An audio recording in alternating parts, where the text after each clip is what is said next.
Dudley dementado. El día más caluroso en lo que iba de verano llegaba a su fin, y un silencio amotorrante se extendía sobre las grandes y cuadradas casas de Privet Drive. Los coches, normalmente relucientes, que había aparcados en las entradas de las casas, estaban cubiertos de polvo, y las extensiones de césped, que solían ser de un verde esmeralda, estaban resecas y amarillentas porque se había prohibido el uso de mangueras debido a la sequía. Privados de los habituales pasatiempos de lavar el coche y de cortar el césped, los habitantes de Privet Drive se habían refugiado en el fresco interior de las casas, con las ventanas abiertas de par en par, en el vano intento de atraer una inexistente brisa. El único que se había quedado fuera era un muchacho que estaba tumbado boca arriba en un parterre de flores, frente al número 4. Era un chico delgado, con el pelo negro y con gafas, que tenía el aspecto enclenque y ligeramente enfermizo de quien ha crecido mucho en poco tiempo.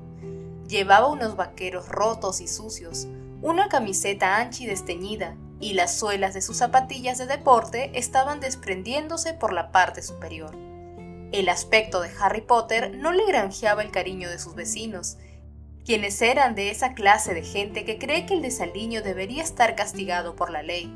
Pero como el chico se había escondido detrás de una enorme mata de hortensias, esa noche los transeúntes no podían verlo. De hecho, solo habrían podido descubrirlo su tío Vernon o su tía Petunia, si hubieran asomado la cabeza por la ventana del salón y hubieran mirado hacia el parterre que había debajo. En general, Harry creía que debía felicitarse por haber tenido la idea de esconderse allí. Quizá no estuviera muy cómodo tumbado sobre la dura y recalentada tierra, pero al menos en aquel lugar nadie le lanzaba miradas desafiantes ni hacía rechinar los dientes hasta tal punto que no podía oír las noticias, ni lo acribillaba desagradables preguntas, como había ocurrido cada vez que había intentado sentarse en el salón para ver la televisión con sus tíos. De pronto, como si aquel pensamiento hubiera entrado revoloteando por la ventana abierta, se oyó la voz de Vernon Dursley, el tío de Harry. Me alegro de comprobar que el chico ha dejado de intentar meterse donde no lo llaman, pero ¿dónde andará? No lo sé, contestó tía Petunia con indiferencia. En casa no está. Tío Vernon soltó un gruñido. Ver las noticias, dijo en tono mordaz. Me gustaría saber qué es lo que se trae entre manos, como si a los chicos normales les importara lo que dicen en el telediario. Dudley no tiene ni idea de lo que pasa en el mundo, dudo que sepa siquiera cómo se llama el primer ministro, además ni que fueran a decir algo sobre su gente en nuestras noticias. ¡Vernon! ¡Shh!, le advirtió tía Petunia. ¡La ventana está abierta! Ah, sí, lo siento, querida. Los Dursley se quedaron callados. Harry oyó la cancioncilla publicitaria que anunciaba los cereales Fruit and Brain mientras observaba a la señora Fig, una anciana chiflada amante de los gatos que vivía en el cercano paseo Glycinia y que en ese momento caminaba sin ninguna prisa por la acera. Iba con el entrecejo fruncido y refunfuñaba, y Harry se alegró de estar escondido detrás de las hortensias, pues últimamente a la señora Fig le había dado por invitarlo a tomar el té cada vez que se lo encontraba en la calle. Ya había doblado la esquina y se había perdido de vista cuando la voz de tío Vernon volvió a salir flotando por la ventana. ¿Y Duders ha ido a tomar el té? Sí, a casa de los Polkis, respondió tía Petunia con ingenuidad. Tiene tantos amiguitos, es tan popular. Harry hizo un esfuerzo y contuvo un bufido. Los Dursley estaban muy equivocados respecto a su hijo Dudley. Se habían tragado todas esas absurdas mentiras de que durante las vacaciones de verano cada tarde iba a tomar el té con diferentes miembros de su pandilla. Harry sabía muy bien que Dudley no había ido a tomar el té a ninguna parte. Todas las noches él y sus amigos se dedicaban a destrozar el parque, fumaban en las esquinas y lanzaban piedras a los coches en marcha y a los niños que pasaban por la calle. Harry los había visto en acción durante sus paseos nocturnos por Little Winking, pues había pasado la mayor parte de las vacaciones deambulando por las calles y hurgando los cubos de basura en busca de periódicos. Las primeras notas de la sintonía que anunciaba el telediario de las 7 llegaron a los oídos de Harry y se le contrajo el estómago. Quizá esa noche por fin, tras un mes de espera... Un número récord de turistas en apuros llena los aeropuertos, ya que la huelga de los empleados españoles del servicio de equipajes alcanza su segunda semana. Ponerlos a dormir la siesta el resto de su vida, eso es lo que haría yo con ellos. Gruñó tío Vernon cuando el locutor todavía no había terminado la frase, pero daba igual lo que dijera. Fuera en el parterre, Harry se relajó. Si hubiera pasado algo, era evidente que lo habrían contado al inicio del telediario. La muerte y la destrucción son más importantes que los turistas en apuros. Harry suspiró lenta y profundamente y miró hacia el cielo, de un azul intenso. Aquel verano había experimentado lo mismo todos los días. La tensión, las expectativas, el alivio pasajero y luego otra vez la tensión. Y siempre, cada vez más insistente, la pregunta de por qué no había pasado nada todavía. Siguió escuchando por si descubría alguna pequeña pista que pudiera haber pasado desapercibida a los moguls. Una desaparición sin resolver, quizá, o algún extraño accidente. Pero después de la noticia de la huelga de empleados del servicio de equipajes, dieron otra sobre la sequía que asolaba el sudeste del país.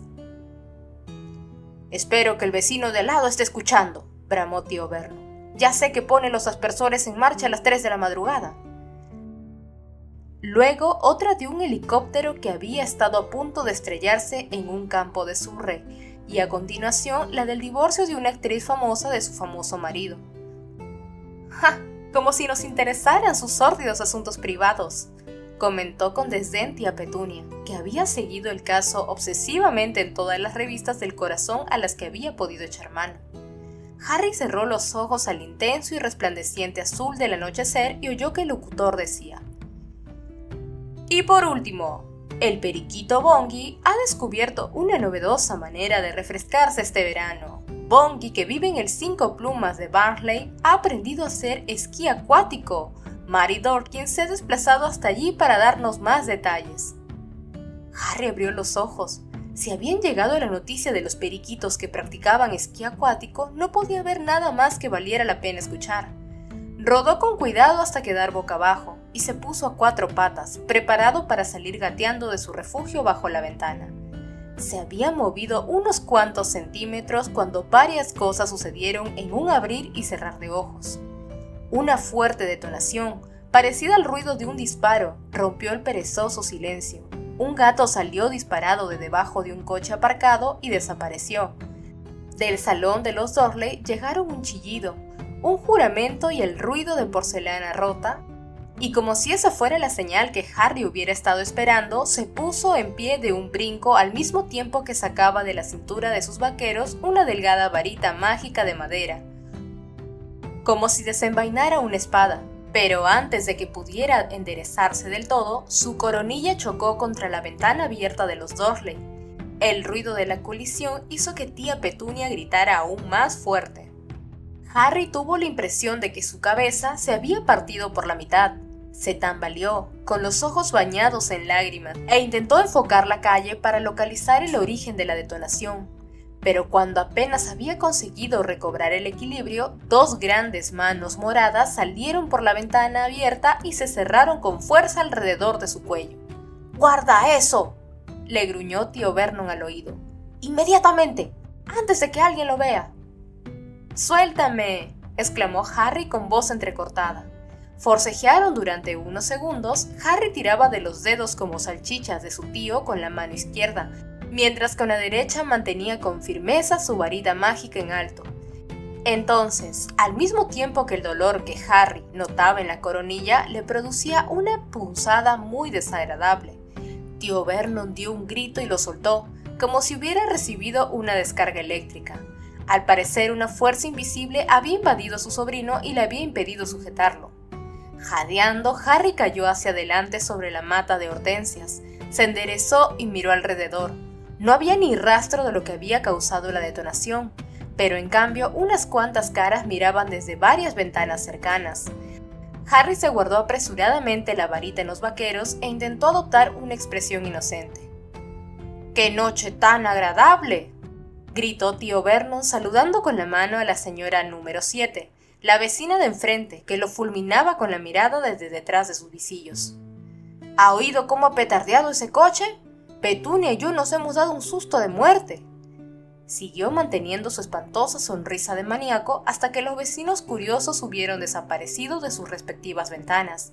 Entonces la sonrisa de tío Vernon se convirtió en una mueca de ira y le hizo señas a Harry para que se acercara.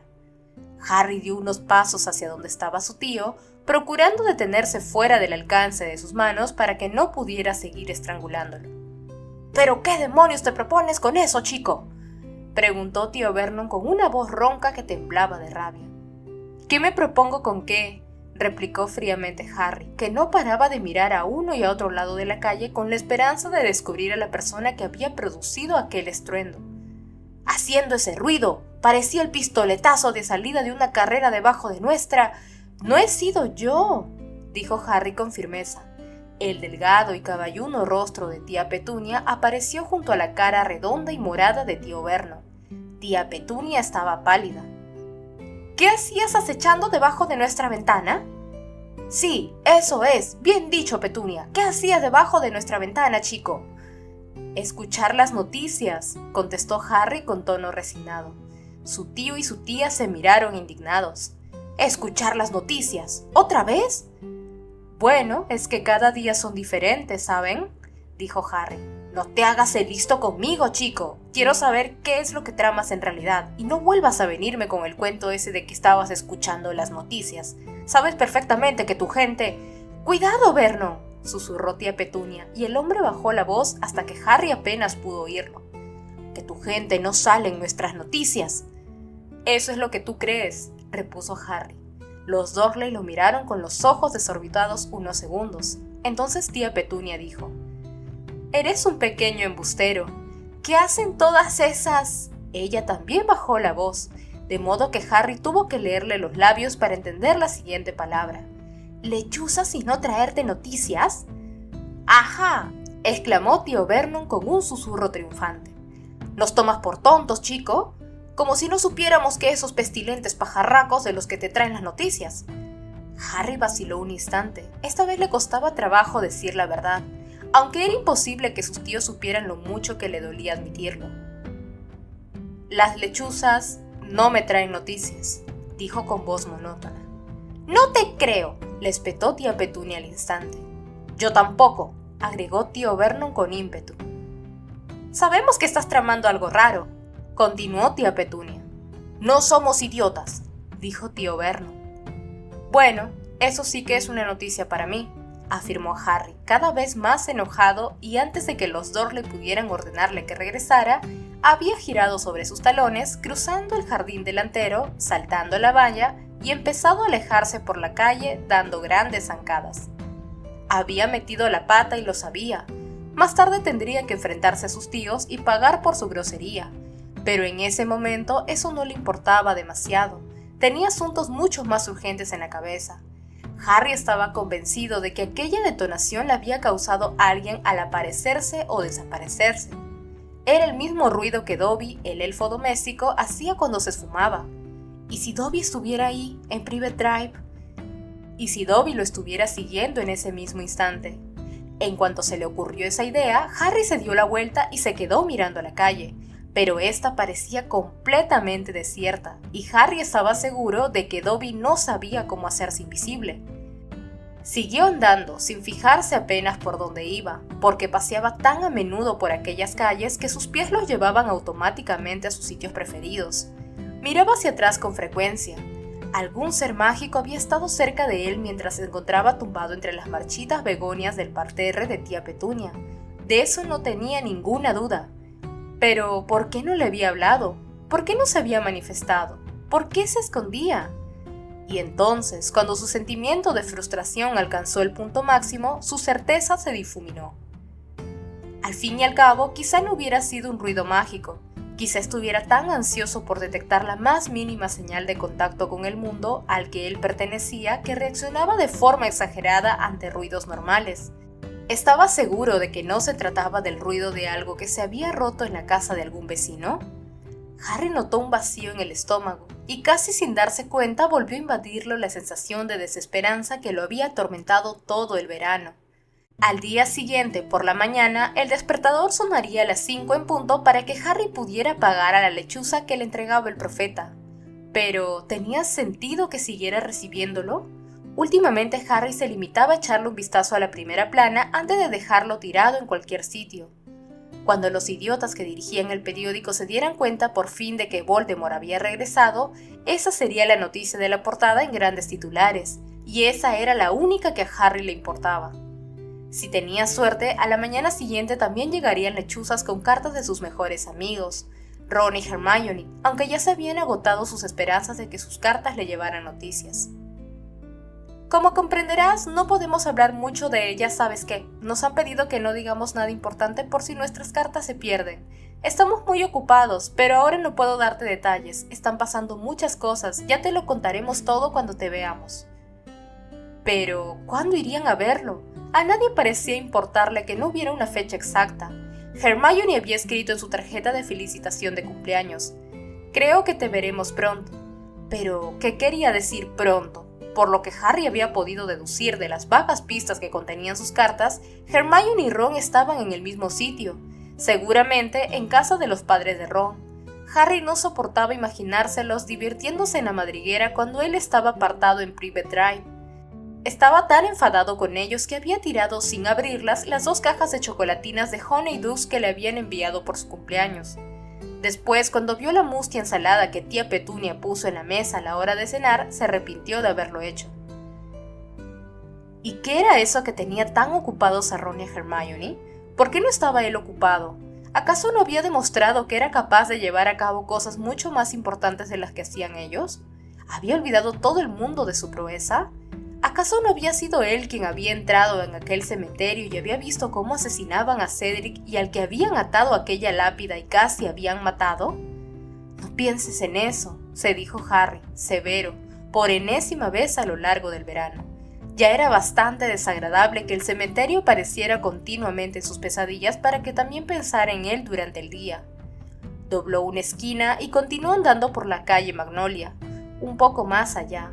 Pasó por delante del estrecho callejón que discurría junto a la pared de un garaje donde había visto por primera vez a su padrino.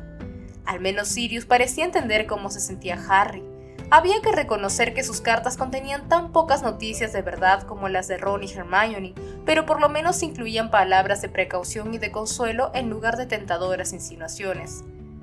«Ya sé que esto debe ser frustrante para ti. No te metas en líos y todo saldrá bien. Ten cuidado y no hagas nada precipitadamente». Bueno, pensó Harry mientras cruzaba la calle Magnolia. Torcía por la avenida Magnolia y se dirigía hacia el parque. Él había seguido en general los consejos de Sirius. Al menos había dominado el impulso de atar su baúl al palo de su escoba e ir por su cuenta a la madriguera. De hecho, Harry creía que su comportamiento había sido muy bueno, teniendo en cuenta lo decepcionado y enfadado que estaba por llevar tanto tiempo confinado en Privet Drive, sin poder hacer otra cosa que esconderse en los parterres con la esperanza de oír algo que indicara qué estaba haciendo Lord Voldemort. Con todo, era muy mortificante que el que te aconsejaba que no hicieras nada precipitadamente fuera un hombre que había cumplido 12 años de condena en Azkaban, la prisión de magos, que se había fugado de ella, había intentado cometer el asesinato por el que lo habían condenado y luego había desaparecido con un hipogrifo robado. Harry saltó la verja del parque que estaba cerrado y echó a andar por la reseca hierba. El parque estaba tan vacío como las calles de los alrededores. Cuando llegó a los columpios se sentó en el único que Dudley y sus amigos todavía no habían conseguido romper. Pasó un brazo alrededor de la cadena y se quedó mirando el suelo con aire taciturno. Ya no podría volver a esconderse en el parterre de los Dursley. Tendría que pensar otra manera de escuchar las noticias del día siguiente. Entretanto, no tenía más perspectiva que la de pasar otra noche de impaciencia y agitación, porque incluso cuando se salvaba de las pesadillas sobre Cedric, tenía sueños inquietantes en los que aparecían largos y oscuros pasillos que terminaban en muros y puertas cerradas con llave, y que él suponía que tenían algo que ver con la sensación de estar prisionero que lo acosaba cuando estaba despierto. Notaba a menudo unos desagradables pinchazos en la vieja cicatriz de la frente, pero sabía que eso ya no le interesaría mucho ni a Ron, ni a Hermione, ni a Sirius. En el pasado, el dolor en su cicatriz era una señal de que Voldemort estaba volviendo a recobrar fuerza. aunque ahora que Voldemort había regresado, seguramente sus amigos le recordarían que aquella sensación crónica era de esperar, pero no significaba nada por lo que tuviera que preocuparse. Nada nuevo. La injusticia de aquella situación iba minándolo poco a poco, y le daban ganas de gritar de rabia. De no haber sido por él, nadie sabría siquiera que Voldemort había regresado, y su recompensa era quedarse atrapado en Little Winging durante 4 semanas enteras, incomunicado con el mundo mágico, sin poder hacer otra cosa más que agazaparse en medio de las marchitas begonias para poder oír la noticia de que un periquito practicaba esquí acuático. ¿Cómo podía ser que Dumbledore se hubiera olvidado de él con tanta facilidad? ¿Y por qué Ron y Hermione no lo habían invitado a reunirse con ellos? ¿Durante cuánto tiempo tendría que seguir soportando que Sirius le dijera que se portara bien y fuera un buen chico, o resistir la tentación de escribir a esos ineptos del profeta y explicarles que Voldemort había vuelto? Aquel torbellino de ideas daba vueltas en la cabeza de Harry, y las tripas se le retorcían de rabia, mientras una noche aterciopelada y sofocante iba cerrándose sobre él. El aire olía a hierba seca y recalentada, y lo único que se oía era el débil murmullo del tráfico de la calle, más allá de la valla del parque. No sabía cuánto tiempo llevaba sentado en el columpio cuando unas voces lo sacaron de su ensimismamiento, y levantó la cabeza. Las farolas de las calles de los alrededores proyectaban un resplandor neblinoso lo bastante intenso para distinguir la silueta de un grupo de personas que avanzaban por el parque. Una de ellas cantaba a voz en grito una canción muy ordinaria. Las otras reían. Al poco rato empezó a oírse también el débil ruidito de varias bicicletas de carrera caras, que aquellas personas llevaban cogidas por el manillar. Harry sabía de quiénes se trataba. La figura que iba delante era, sin lugar a dudas, su primo Dudley, que regresaba acompañado de su leal pandilla. Dudley estaba más enorme que nunca, pero un año de riguroso régimen y el descubrimiento de un nuevo talento del muchacho habían operado un cambio considerable en su físico. Como tío Vernon explicaba encantado a todo el que estuviera dispuesto a escucharlo, desde hacía poco Dudley ostentaba el título de campeón de los pesos pesados de la Liga de Boxeo Interescolar Juvenil del Sudeste. El noble deporte, como lo llamaría tío Vernon, había conseguido que Dudley pareciera todavía más imponente de lo que a Harry le parecía en los tiempos de la escuela primaria, cuando Dudley lo utilizaba a él de pelota. Harry ya no temía a su primo, pero aún así no creía que el hecho de que Dudley hubiera aprendido a golpear más fuerte y con mayor puntería fuera motivo de celebración. Los niños del vecindario le tenían pánico, más pánico incluso que el que le tenían a ese Potter, que según les habían contado, era un gamberro empedernido e iba al centro de seguridad San Bruto para delincuentes juveniles incurables. Harry vio cómo las oscuras figuras cruzaban el césped y se preguntó a quién habrían estado pegando aquella noche. Mira alrededor, pensó Harry sin proponérselo mientras los observaba. Vamos, mira alrededor, estoy aquí, sentado, solo. Vengan, atrévanse. Si los amigos de Dudley lo veían allí sentado, seguro que se iban derechitos hacia él. ¿Y qué haría entonces Dudley? No querría quedar mal delante de la pandilla, pero le daba pánico provocar a Harry. Sería muy divertido plantearle ese dilema a Dudley, hostigarlo, mirarlo con atención sin que él pudiera reaccionar. Y si alguno de los demás tenía la intención de pegar a Harry, él estaba preparado, llevaba su varita. Que lo intentara. Harry estaría encantado de descargar parte de su frustración sobre los chicos que en otros tiempos habían hecho de su vida un infierno. Pero no se dieron la vuelta, así que no vieron a Harry, y ya estaban llegando a la valla. Harry dominó el impulso de llamarlos, pero provocar una pelea no habría estado bien, no debía emplear la magia, volvería a exponerse a la expulsión. Las voces de la pandilla de Dudley fueron apagándose. Iban hacia la avenida Magnolia, y Harry ya no los distinguía. ¿Ya lo ves, Sirius?, pensó Harry con desánimo. No hago nada con precipitación, no me meto en líos, exactamente lo contrario de lo que hiciste tú. Se puso en pie y se desesperezó.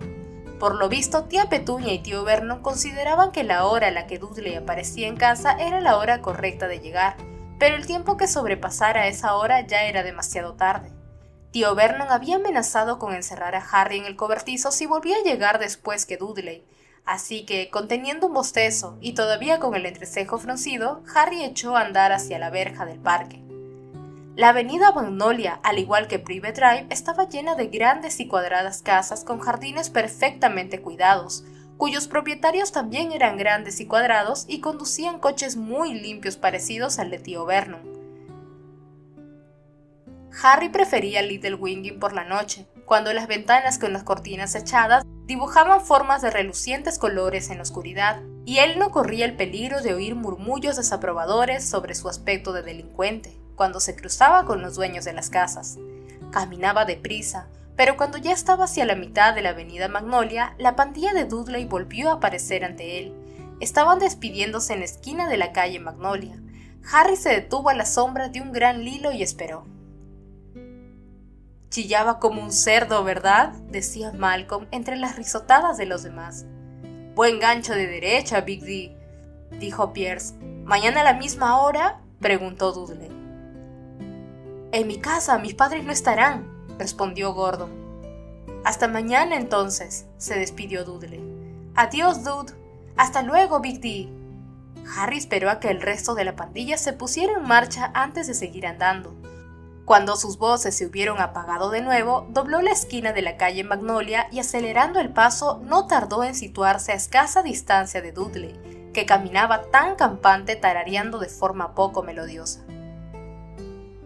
Big D», Dudley se dio la vuelta. «Oh», gruñó, «eres tú». «¿Desde cuándo te llaman Big D?», preguntó Harry. «Cállate», le espetó Dudley y giró la cabeza.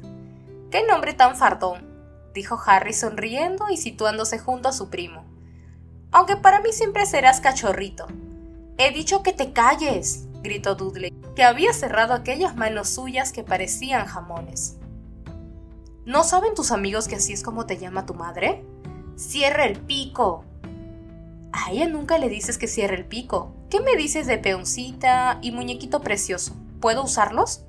Dudley no replicó. El esfuerzo que tenía que hacer para no golpear a Harry parecía exigir todo su autocontrol. «¿A quién has estado pegando esta noche?», preguntó Harry, y la sonrisa se borró de sus labios. «¿A otro niño de 10 años?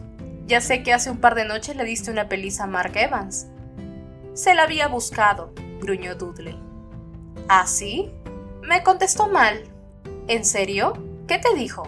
¿Que pareces un cerdo al que le he enseñado a caminar sobre las patas traseras? Porque eso no es contestar mal, Dud. Eso es decir la verdad».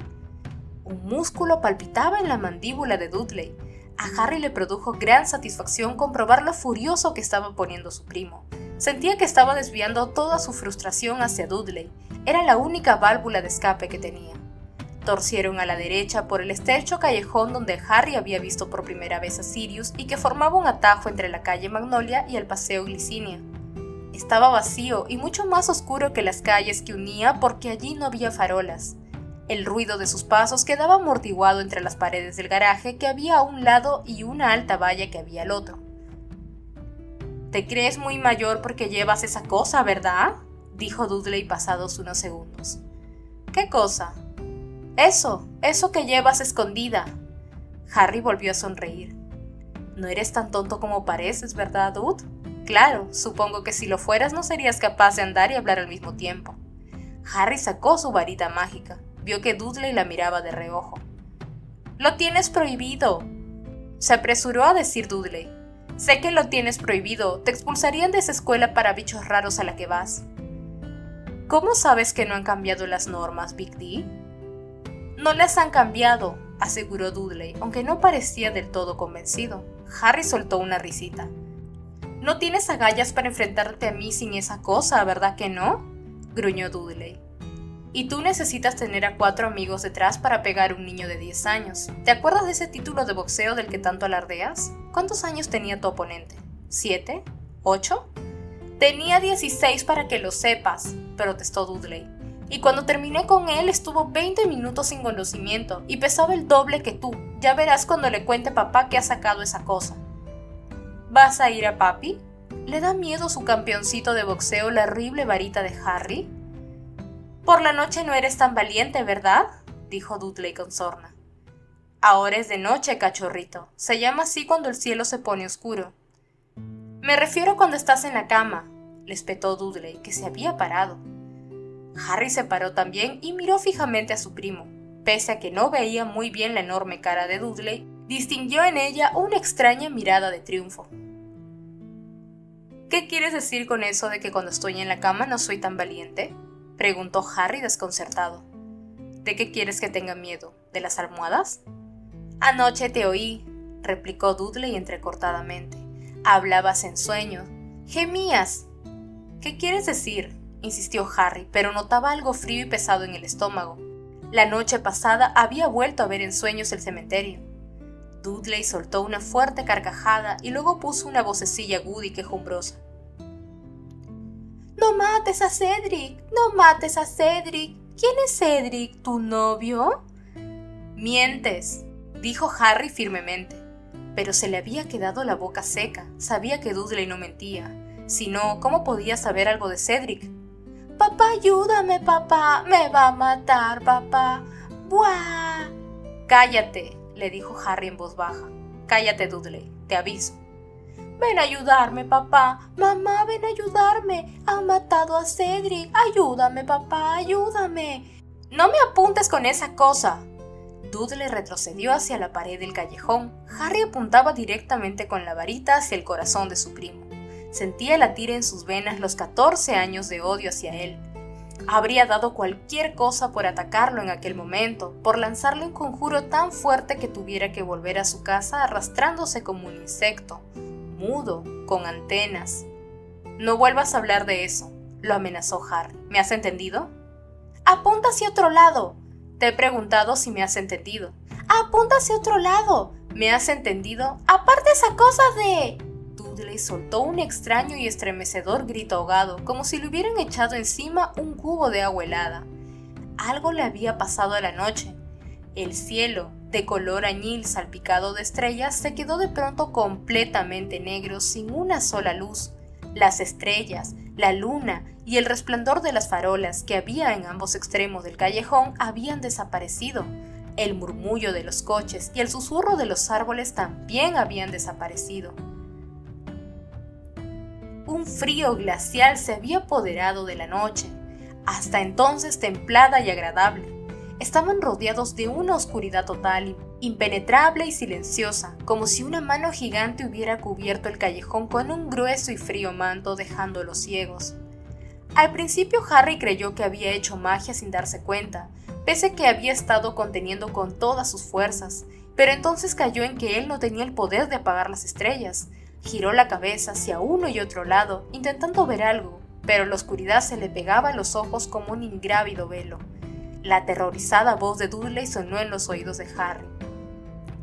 «¿Qué haces? ¡Para!». «No hago nada. Cállate y no te muevas». «No veo nada. Me has quedado ciego». «He dicho que te calles».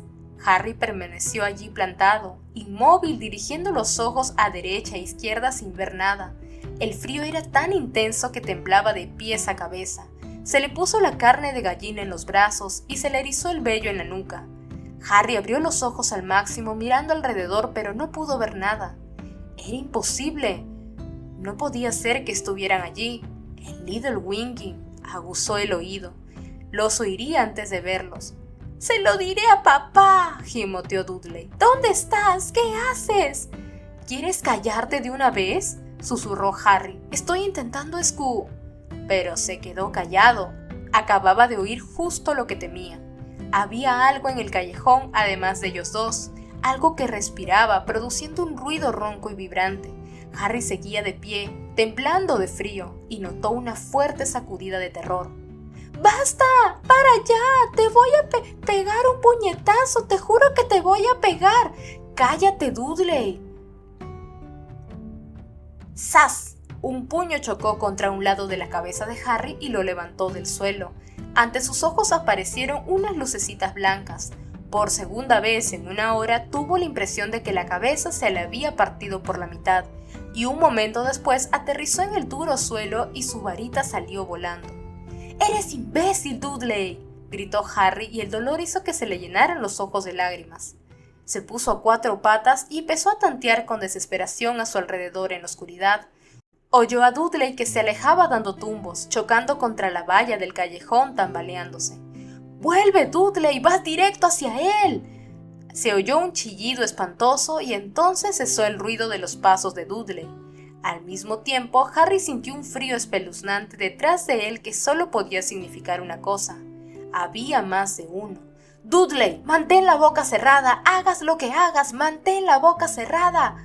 ¡Varita!, farfulló Harry desesperado, agitando las manos por la superficie del suelo como si fueran arañas. ¿Dónde está, Varita? ¡Vamos! ¡Lumos!, pronunció el conjuro automáticamente, pues necesitaba con urgencia luz para encontrar la varita. Con gran alivio y casi sin poder creerlo, vio aparecer un resplandor a pocos centímetros de su mano derecha. La punta de la varita se había encendido. Harry la agarró, se puso en pie y se dio la vuelta. Se le revolvió el estómago. Una figura altísima y encapuchada se deslizaba con suavidad hacia él, suspendida encima del suelo. No se le veían los pies ni la cara, tapados por la túnica, y a medida que se acercaba se iba tragando la noche. Harry retrocedió tambaleándose y levantó la varita. ¡Expecto Patronum! Una voluta de valor plateada salió de la punta de la varita mágica y el dementor aminoró el paso, pero el conjuro no había funcionado bien. Harry, tropezando de nuevo, retrocedió un poco más al mismo tiempo que el dementor se le echaba encima. El pánico le nublaba la mente. ¡Concéntrate! Un par de manos grises, viscosas y cubiertas de costras salieron de debajo de la túnica del dementor y se dirigieron hacia Harry mientras un ruido de avidez le penetró en los oídos. ¡Expecto Patronum! Su voz sonó débil y distante. Otra voluta de humo plateado, más débil que la anterior, salió de la varita. Ya no podía hacerlo, ya no podía lograr que el conjuro funcionara. Oyó una risa dentro de su cabeza, una risa aguda y estridente. Percibió el olor del aliento putrefacto, de un frío mortal, del dementor que se llenaba los pulmones y lo ahogaba. «Piensa algo alegre», pero no había alegría dentro de él. Los helados dedos del dementor se acercaban a su cuello, la aguda risa cada vez era más fuerte y sonó una voz dentro de su cabeza. «Inclínate ante la muerte, Harry.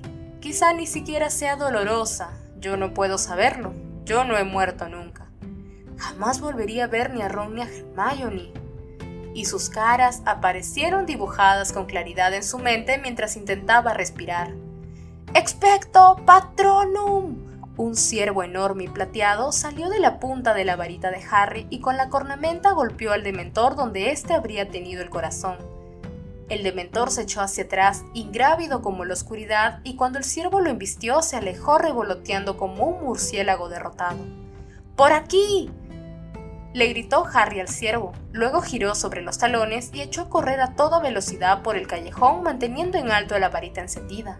«¡Dudley! ¡Dudley!». Apenas había dado una docena de pasos cuando los alcanzó. Dudley estaba acurrucado en el suelo, tapándose la cara con los brazos.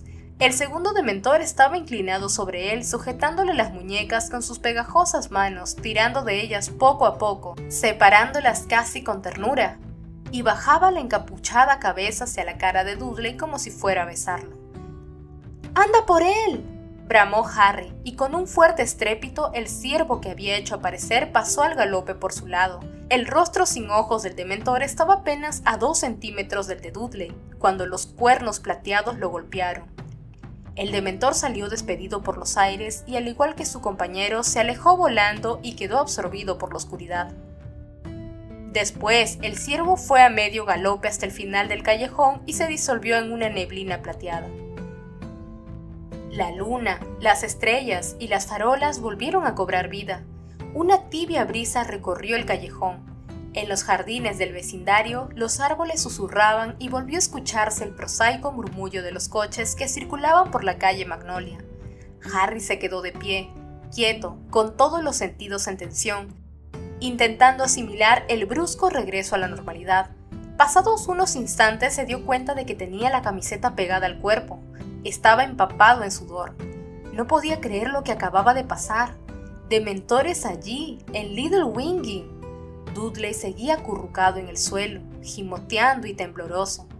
Harry se agachó para comprobar si estaba en condiciones de levantarse, pero entonces oyó unos fuertes pasos que corrían detrás de él. Volvió a levantar la varita mágica instintivamente y giró sobre los talones para enfrentarse al recién llegado. La señora Fig, la vieja vecina chiflada, apareció jadeando. El canoso cabello se le había salido de la redecilla y llevaba una cesta de la compra, que hacía un ruido metálico, colgado de la muñeca y los pies fuera de las zapatillas de gruesa tela de cuadros escoceses.